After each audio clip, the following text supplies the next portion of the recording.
Hi out there, everybody.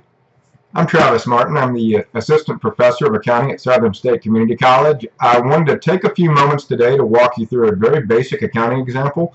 A lot of you out there are starting either with me or with another instructor your accounting classes. And a lot of times what happens in your first year accounting classes is sometimes the terminology maybe a little tough to pick up on. Sometimes the mechanics of debit and credit are a little bit hard to wrap your brain around. So what I'm going to do today is take you through a very basic example using layman terminology, and then we'll kind of build on that using accounting terminology that you're going to hear in your classes. Now, our example comes from a book called Solid Footing. Dan Wigan authored that. He's an accounting prof at University of Miami of Ohio. If you're struggling in your accounting classes and you're not using that textbook, I recommend that you pick that up. You can get that for probably $25-35 on Amazon. And it's a good reference and a good way to kind of learn accounting in a step-by-step way.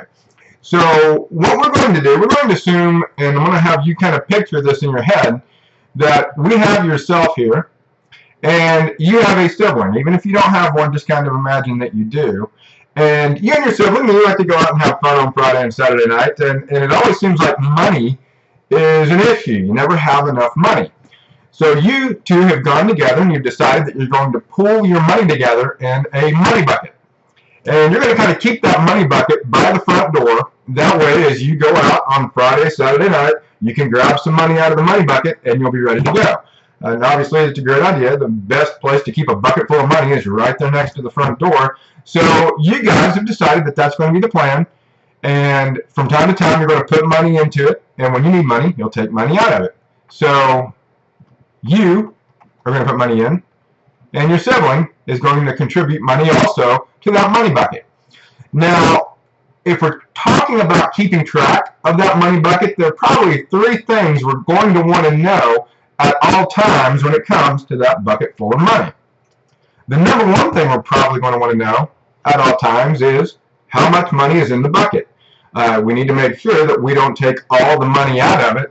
And we need to make sure we have enough money to go out on and things like that. So at all times, we want to know how much money is in the bucket. Right? Pretty important thing to know.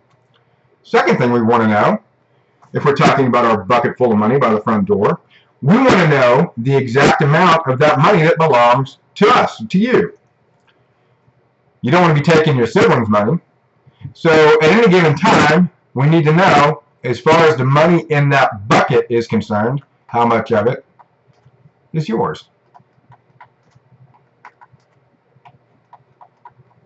A fancy way of saying that is, how much of a claim do you have to that money in the bucket? You have a claim on the money that you personally put in the bucket. You can probably see where the train of thought is going here. The third thing we'd want to know is how much of that money belongs to your sibling. They have a claim to the money that they put in the bucket.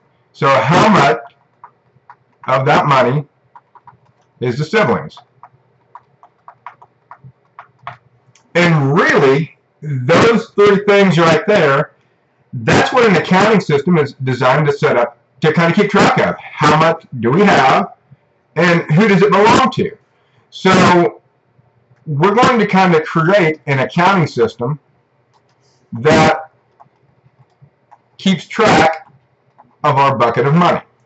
And that's kind of where we'll pick up in the next video.